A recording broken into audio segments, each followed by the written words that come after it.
اچھا، بات یہ ہے کہ آپ اس وزیر اعظم کی بات کرتے ہیں نا، جب ان سے سوال کیا جاتا ہے کہ لوگ خودکشیاں کر رہے ہیں اور خودکشی کرنے پہ مجبور ہیں تو وہ کہتے ہیں میں کیا کروں. جب ان سے پوچھا جائے کہ فلان نقصان ہوا تو وہ کہہ رہے ہیں کہ مجھے پتہ نہیں ہے. ان کو چیزوں کا پتہ یا تو ٹی وی سے چلتا ہے یا بی وی سے چلتا ہے. اس لیے میں کہہ رہا ہوں کہ آپ اس وزیر اعظم کی کیا بات کرتے ہیں کہ اپنے حلیمہ باجی کے لیے تو سلائی مشین اور اربوں روپے کی کمائی، اور غریب کو انڈوں اور مرغیوں اور کٹھے لنگر خانوں پہ لگا دیا. آپ اس وزیر اعظم کی بات کرتے ہیں. آپ میں زیادہ ماضی بعید میں نہیں جاتا ہوں.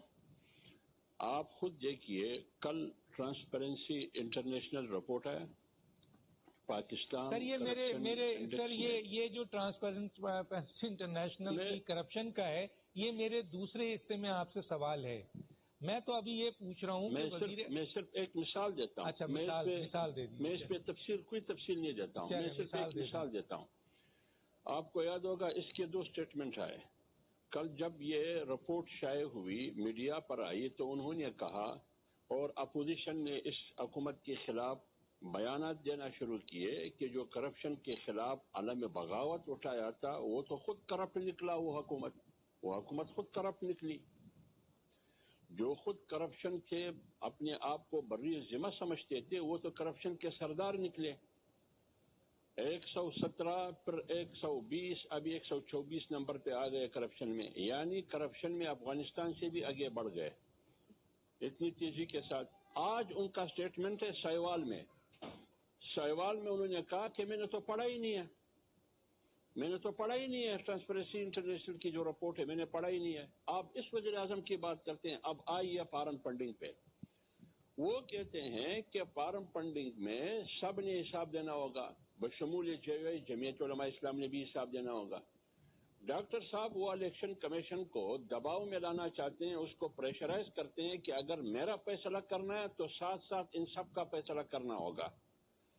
اس لیے وہ اپنے حکومت کو اور اپنے حکومت کے ذریعے الیکشن کمیشن کو پریشرائز کرنا چاہتے ہیں.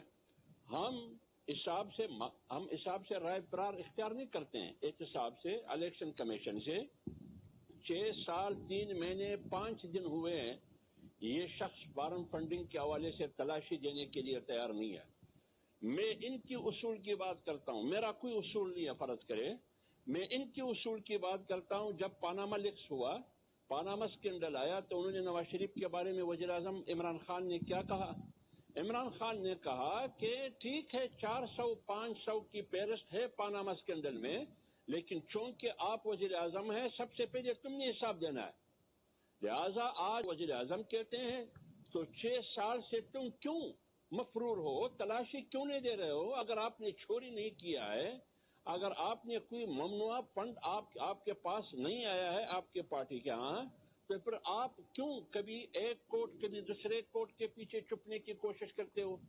8 وکیل تم نے تبدیل کیے. تم تاخیری حربے کیوں استعمال کرتے ہو؟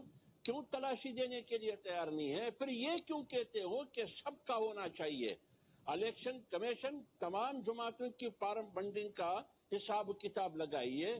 ڈاکٹر صاحب یہ تو ہم نے سنا تھا کہ اجتماعی شادیوں کا تو ہم نے سنا تھا کہ اجتماعی شادیاں ہوتی ہے، نکاح ہوتی ہے، لیکن یہ میں نے نہیں سنا کہ ایک فیصلے کی وجہ سے تمام فیصلے اکٹھے ہونے چاہیے الیکشن کمیشن کو مخاطب کر کے. وہ اصول جو آپ نے اپنے آپ کے لیے رکھا تھا، وہ اصول نواز شریف کے لیے جو اصول تھے وہ اصول آپ کے لیے کیوں نہیں ہے؟ اس لیے میں کہہ رہا ہوں ڈاکٹر صاحب، اگر وہ یہ کہتے ہیں کہ جمعیت علماء اسلام حساب دے، جمعیت علماء اسلام احتساب سے رائے قرار اختیار نہیں کر رہی، جمعیت علماء اسلام مفرور نہیں ہے. جمعیت علماء اسلام کی سیاست، ان کی زندگی اور ان کی قیادت کلی کتاب ہے. لہذا سب سے پہلے تم حکومت کے سربراہ اپنے آپ کو سمجھتے ہو، تم ریاست کے نمائندے اپنے آپ کو سمجھتے ہو بحیثیت وزیر اعظم، تم اپنے آپ کو نام نہاد ریاست مدینہ کا نام نہاد امیر المومنین سمجھتے ہو. لہذا سب سے پہلے تم نے جواب دینا ہوگا. حضرت عمر فاروق رضی اللہ تعالیٰ عنہ سے جب عام آدمی نے سوال کیا کہ 2 کپڑے کہاں سے آئے، تو اس عام آدمی نے حضرت عمر سے کیوں سوال کیا, کسی اور سے کیوں سوال نہیں کیا؟ کیا حضرت عمر فاروق رضی اللہ تعالیٰ عنہ نے یہ جواب دیا کہ پہلے ان کا حساب ہونا چاہیے, یا میری حساب مجھ سے سوال کرنے کے ساتھ ساتھ وہ حضرت عثمان غنی سے بھی سوال ہونی چاہیے, حضرت علی کرم اللہ وجہ سے بھی سوال ہونی چاہیے؟ کیا یہ بات کی انہوں نے؟ حضرت علی کرم اللہ وجہ جب قاضی کے سامنے کھڑے ایک یہودی کے مقابلے میں ایک مقدمے میں, کیا حضرت علی کرم اللہ وجہ بھی یہی کہا کرتے تھے؟ تو آپ سب سے پہلے اسی قاضی کے سامنے وہ کھڑے ہوئے؟ آپ کمپیریزن کیوں کر رہے ہیں سر؟ آپ خود کمپیریزن کر رہے ہیں, بتائیے حضور کی کمپیریزن اور حضرت علی کی کمپیریزن. ڈاکٹر صاحب میں تو نہیں کرتا ہوں, یہ اپنے آپ کو بہت بڑا پارسا سمجھتے ہیں. وہ ایک آج کے دور کے وزیر اعظم ہے, ان کا کمپیریزن آپ کن سے کر رہے ہیں؟ میں آگے چل کے آپ سے بات کروں گا. میں ذرا حافظ حمداللہ صاحب, اب میں آتا ہوں آپ کے پاس کہ عمران خان نے کہا تھا کہ 90 دن میں کرپشن ختم ہو جائے گی, اور اب یہ جو کرپشن آپ کے بڑھ گئی ہے, پاکستان میں کرپشن بڑھ گئی ہے, کیا سمجھتے ہیں اس کی کیا وجوہات ہوگی سر؟ کیا وجوہات ہے کہ کرپشن بڑھ گئی؟ دیکھیں ڈاکٹر صاحب, آپ کی بات بالکل صحیح ہے کہ عمران خان نے کہا, آج بھی ان کی مختلف چینلز پر ان کے کلپس موجود ہیں, آپ ان کو چلا بھی سکتے ہیں. ایک تو مجھے یاد ہے, شاید آپ کو بھی کہا ہوگا, ایک تو مجھے یاد ہے کل بھی میرے خیال میں حامد میر نے چلایا ان کے ساتھ. وہ کہتے ہیں کہ میں 90 دن میں کرپشن ختم کروں گا. اب آپ خود بتائیے, ابھی 900 دن ہو گئے, 900 سے بھی زیادہ ہو گئے, 2.5 سال ہو گئے, لیکن کرپشن ختم نہیں ہوا. یہ ڈاکٹر دانش کا دعویٰ نہیں ہے کہ کرپشن ختم نہیں ہوا, یہ حافظ حمداللہ کا دعویٰ اور مدعا بھی نہیں ہے. اگر فرض بھی کرے تو حکومت تسلیم کرنے کے لیے تیار بھی نہیں ہے. یہ پی ڈی ایم کا دعویٰ بھی نہیں ہے, بلکہ ٹرانسپیرنسی انٹرنیشنل کی رپورٹ ہے. وہ رپورٹ کہہ رہی ہے کہ کرپشن میں اضافہ ہوا ہے. یعنی پاکستان کرپشن میں افغانستان سے بھی آگے. پاکستان میں موجودہ حکومت کی 2.5 سالہ عمر میں کسی بھی شعبے میں جو بھی آپ نشاندہی کرے, کسی بھی شعبے میں وہ ہمیں پرفارمنس نہیں دکھا سکتے, کوئی مثبت اور مؤثر کارکردگی نہیں دکھا سکتے. مجھے بتائیے, جب نہیں دکھا سکتے تو کم سے کم جس نعرے کی بنیاد پر تم نے ووٹ لینے کی کوشش کی, کرپشن کے خلاف عالم بغاوت, احتساب کا نعرہ اور انصاف, آپ نے یہ نعرہ لگایا, لیکن تم نے کرپشن تو ختم نہیں کیا, بلکہ آپ کی حکومت میں رپورٹ کے مطابق کرپشن میں اضافہ ہوا ہے. یعنی نواز شریف جب حکومت میں آئے اس وقت یہ ریشو 127 تھا, یعنی کرپشن انڈیکس میں پاکستان کا نمبر 127 تھا. جب نواز شریف کی حکومت ختم ہو جاتی ہے تو وہ 117 پہ آ جاتی ہے, پاکستان کی نمبر 117 پہ آتا ہے. لیکن جب یہ فرشتے کی حکومت آئی جو کہتے ہیں کہ میں ایماندار ہوں, جب کپتان ایماندار ہو, وزیر اعظم ایماندار ہو, تو نیچے والے بھی ایماندار ہوتے ہیں.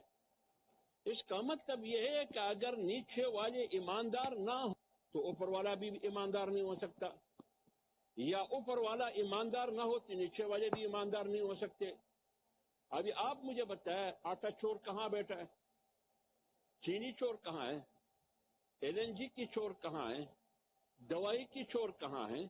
یہ تو میں نہیں کہتا ہوں, یہ تو انہوں نے خود انکوائری کنڈکٹ کی DGFI کی سربراہی میں, انہوں نے رپورٹ پبلش کی. اس رپورٹ کے مطابق کس کس کے نام نکل آئے, وہ لوگ کہاں بیٹھے ہیں. اس لیے ہم کہتے ہیں کہ یہ احتساب کا نعرہ لگا کر لوگوں کو بے وقوف بنایا. ٹھیک, آج جب یہ ٹرانسپیرنسی انٹرنیشنل رپورٹ آیا, آپ نے خود دیکھا, آپ کلپ چلائے, کل ان کے جتنی بھی ترجمان ہیں وہ بیک آواز بونگتے رہتے تھے, کہتے کہ یہ 2018 کی رپورٹ ہے, یہ انگلش میں تمہیں انگلش پڑھنا نہیں آتا, لہذا ہم اردو میں ٹرانسلیٹ کر کے پھر پتہ چلے گا.